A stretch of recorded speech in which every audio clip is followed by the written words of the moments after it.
Studio Ghibli just beat Disney at the Oscars for the Best Animated Feature, and it means way more than you think. See, The Boy and the Heron won in March and gave Miyazaki his second Academy Award. Well deserved. In contrast, Disney has only won one Academy Award for Best Animated Feature in the last 7 years. A pretty significant dry spell compared to previous history. Studio Ghibli, over the past 40 years, has done something that Disney hasn't been able to do. Consistently deliver spectacular stories and animation. Consistently being the key word there. It seems like Studio Ghibli may have gained an edge on Disney, but how did they really do it? That's what we're gonna talk about. And while you're here, by the way, give the video a like if you enjoy it. I'd appreciate it. So The Boy and the Heron is the first fully 2D animated movie to win Best Animated Feature since 2001, when it was awarded to none other than Spirited Away, another Ghibli film. Studio Ghibli has pretty much constantly stayed loyal to the 2D style.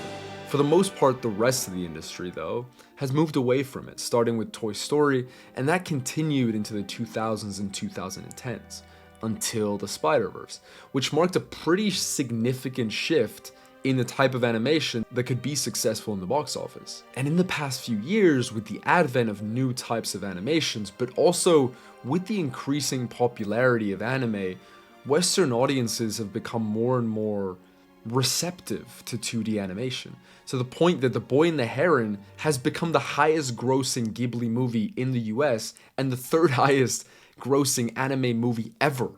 That's insane if you think about it. I briefly speak about this in my recent video about the state of animation, but there's a clear movement in the animated industry towards more diversity of styles, with a specific emphasis on the return of 2D. Not only with the win of The Boy and the Heron, but also with the nominees of the past few years. Movies like Robot Dreams, Nimona, Flea, Wolfwalkers, Puss in Boots, Spider-Man Across the Spider-Verse, all movies that are either completely 2D or have significant 2D elements. And I'm not surprised, honestly. There's a warmth and authenticity to 2D that is beautifully unique, that connects us back to the hand-drawn traditional roots of animation. And the funny thing is that this is ridiculously ironic, because the animation studio that embraces 2D animation, the style, by the way, that most people consider only apt for childish cartoons, is the studio that embraces maturity more than any other.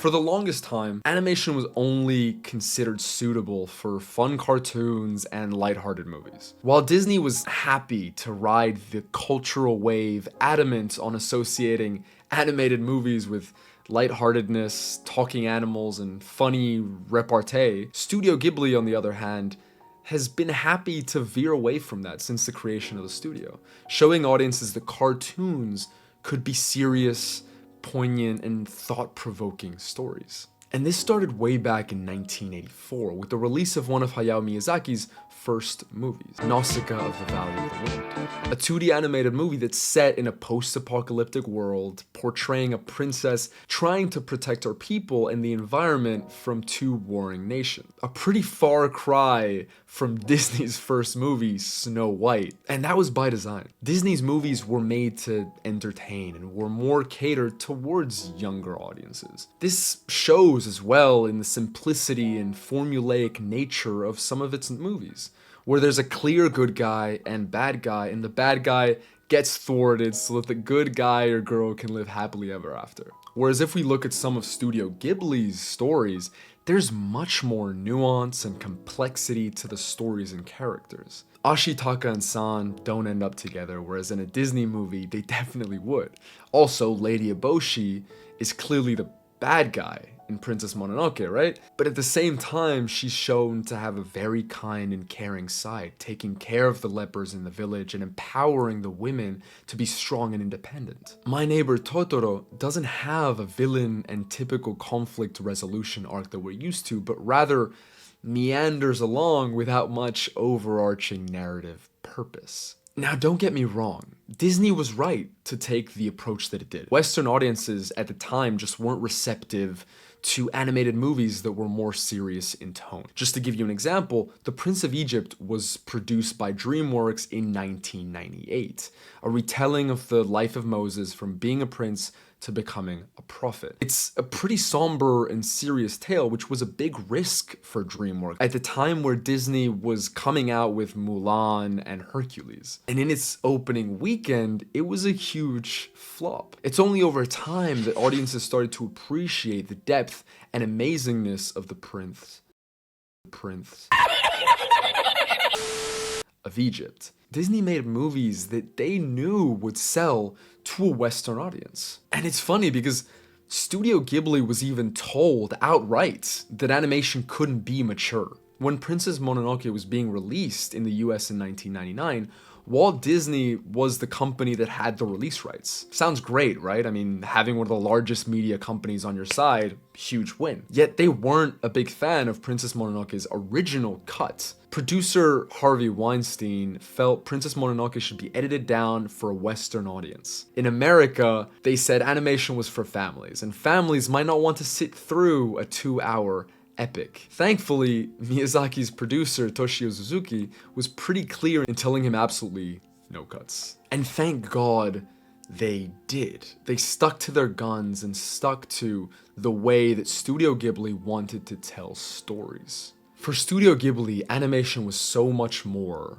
than just for lightheartedness and fun little cute cartoons. And they showed that over the past 40 years. And tied to this maturity in animated storytelling is the topic of culture in film, a sensitive one at that.